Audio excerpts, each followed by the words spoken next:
નમસ્કાર મિત્રો, સ્વાગત છે તમારું ગોંડલમાં ચાલતી રાજકોટ જિલ્લા ભારતીય જનતા પાર્ટીના રાજકોટ જિલ્લાના પ્રમુખ અલ્પેશની એક દુઃખભરી અને ગામને ઊંધેરા વાળે ચડાવવાની એક કથા જોવો. આ થોડું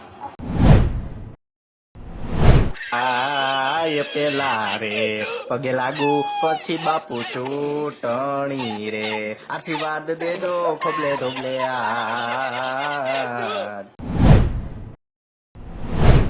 બાપુજીના આશીર્વાદ લઈ લીધા છે ને હવે ઢોલરિયા ભાઈ જાય છે રાષ્ટ્રીય પંથે.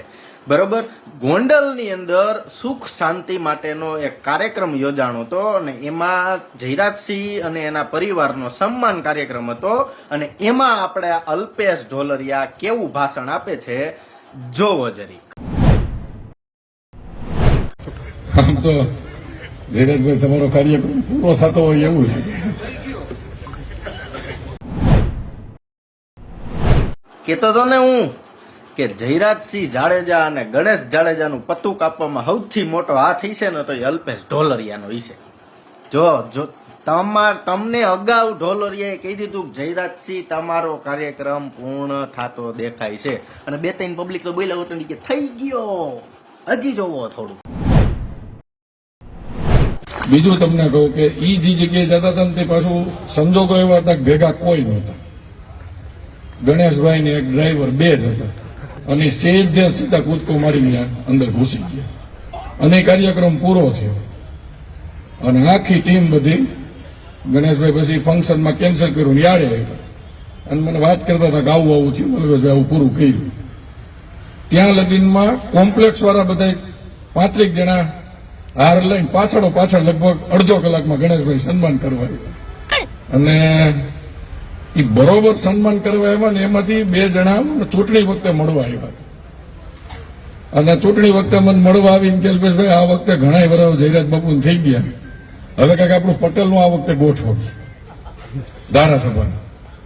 એ બરોબર કેવા આવ્યા હતા ને એ જ બેના હાથમાં હાર હતો.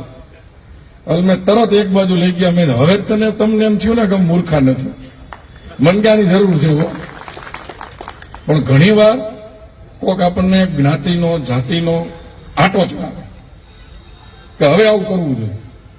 પણ હું યાડે બેઠો હોય ને આખો દિવસ, ગણેશભાઈ માર્કેટિંગ યાડે આવવાના હોય ને એટલે 150-200 જણા ત્યાં 100-150 જણા રમતા ત્યાં બેઠા હોય અને જઈએ બેઠા હોય ને સોફા ઉપર તો એવા પ્રશ્નો હોય હોકિયા મોઢા કરીને બેઠા. જોયા ને તમે કારનામાં કે ગણેશભાઈ એ સભામાં આવવાના હતા ને સન્માનમાં આવવાના હતા ને વરી એને ફોન આવ્યો કે અહીંયા આવી લપ થઈ ગયો. ગણેશભાઈ કે ઈ ટાણે એકલા હતા ની કે 4 વ્હીલ લઈને ગયા ની કે એની ભેગો એક ડ્રાઈવર હતો, જે તાત કૂદી પડ્યા. તમે તમારો બાપ આ કઈ નવાઈને કામ કરો છો? આવા બધાય તો ઘણાય નેતાઓએ આવા કામ કરીને એના હકેલા વારીને પોટલા વારીને ક્યાંય ને ક્યાં ઘા કરી દીધા, પણ કોઈ દી ક્યાંય જાહેર સભામાં કોઈ દી ક્યાંય એના સન્માન સમારોહમાં એની ઊંચી ગણના નથી કરી. અને ઢોલરિયા તું તો આના વખાણ કરવા સિવાય, કારણ કે કાવડિયા જ તને વખાણ કરવા ના મળે, એના સિવાય તે આનું કાંઈ કર્યું નથી. બીજું કાંઈ કોઈ વસ્તુ નહીં, ઓનલી ફોર વખાણ. અમારા ગણેશે આ કર્યું, અમારા જયરાજસિંહે આ કર્યું, અમારા આને આ કર્યું, અમારા પીપળિયાએ આ કર્યું, બસ. આના સિવાય કાંઈ તારી પાસે બીજો કોઈ એકડો જ નથી. હજી થોડુંક જોવો. આ ઈદ મારા અંદાજે તો ઈદ 400 હાથ છે, કદાચ બીજું હોય તો રામ જાણે. રાઈતે માર્કેટિંગ યાર્ડના ચેરમેન યાર્ડની અંદર લટારું મારતા સામે કોક 400 હાથ આવે છે ને એની પુરાની યાદો તાજી કરે છે. તમે જોઈ એના કઈડે બંદૂક લટકે તો 400 હાથ આંકવા વાળો માણસની કઈડે બંદૂક આવી ક્યાંથી? બરોબર, આ એક મેન મોટો સવાલ છે. પેલું, જયરાજસિંહના કાર્યક્રમ મુજબ બંદૂક આવી કે પછી કલેક્ટર સાહેબે આની બંદૂક પાસ કરી કે પછી આ 2 નંબરમાં ઉત્તર પ્રદેશથી બંદૂક પાસ કરાવી?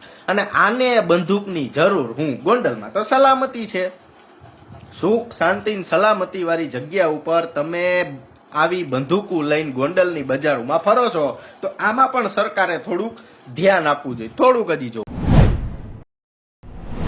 પાટીદારોના તકલીફ છે. આ વાત પાટીદાર તરીકે એટલે કહું છું કે 7,000 ની વોટિંગ વાળો ક્ષત્રિય સમાજ છે. 1,40,000 પટેલ સમાજના વોટ છે, એમાંથી હું આવું છું. જો જયરાજસિંહ જાડેજા પાટીદાર સમાજ સામે હોય ને તો અલ્પેશ ઢોરલિયાનું નેતા તરીકે ઉદ્ભવ ન થવા દે. અને મારું ઉદ્ભવ એને કરાવ્યું છે. શું કામ?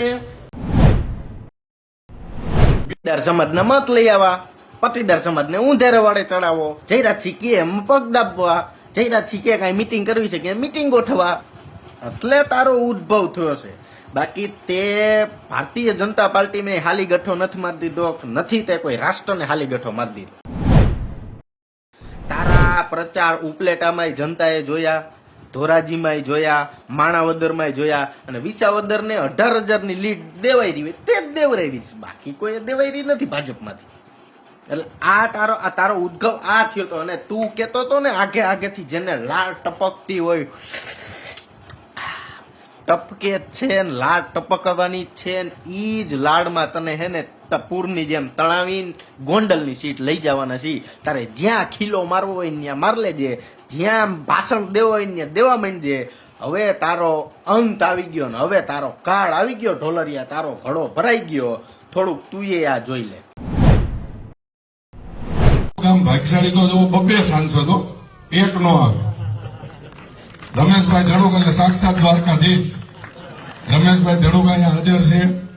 રામભાઈ મોકરિયા, આપણા મારુતિ કુરિયર નું નામ સાંભળ્યું છે ને? મારુતિ કુરિયર એટલે હનુમાન બાબા, અને રામભાઈ એનું પોતાનું નામ, એટલે આખું રામભાઈ રાજ્યસભાના સાંસદ છે. સમજાણું રામભાઈ મોકરિયા તમને? આને તમારું જેદુનું નામ લીધું હે તે દીવનું તમારી વાહે મીડિયા વાળા, સરકાર વાળાને પરજા પડી ગઈ. ઈ જ કાર્યક્રમ થયો રમેશભાઈ ધડુકનો. જોયું કે રમેશભાઈ ધડુક એટલે દ્વારકાધીશ. આમ કરીને તમે રમેશભાઈ ધડુકને હાવ મંદિરમાં, મને એમ છે હવે સંત બનાવી દેહો તમે, સાંસદ હતા એમાંથી. એટલે રામભાઈ આમાં તમારો વાક નથી, રાજ્યસભાના સાંસદ તમે છો જ, પણ આના મોઢે જેના નામ આવ્યા ને એના બધાયના કાર્યક્રમ પૂરા થવા માંડ્યા. આ છે આપણો પહેલો ભાગ. અને મંત્રીમંડળના વિસ્તરણ સુધી, મંત્રીમંડળના વિસ્તરણ પછી અત્યારે 120ની સ્પીડ છે, ત્યારે 220ની સ્પીડે વિડીયો આવશે. કારણ કે હજી આપણે ચૂંટણીને 2027ની વાર છે. ત્યાં સુધી આની લગભગ તો બધી જીવન લીલા આ વીત ગઈ છે. પણ હવે જે કાંડ કરશે એ બધાય આપણે આ જ અંદાજમાં, જેને તમે મંગળિયાથી ઓળખો છો એને હવે તમારે ઓળખવાનું છે ઢોલરિયાની લીલા. કેવી ઢોલરિયાની લીલા. મળીશું નવા એપિસોડમાં. જય સરદાર.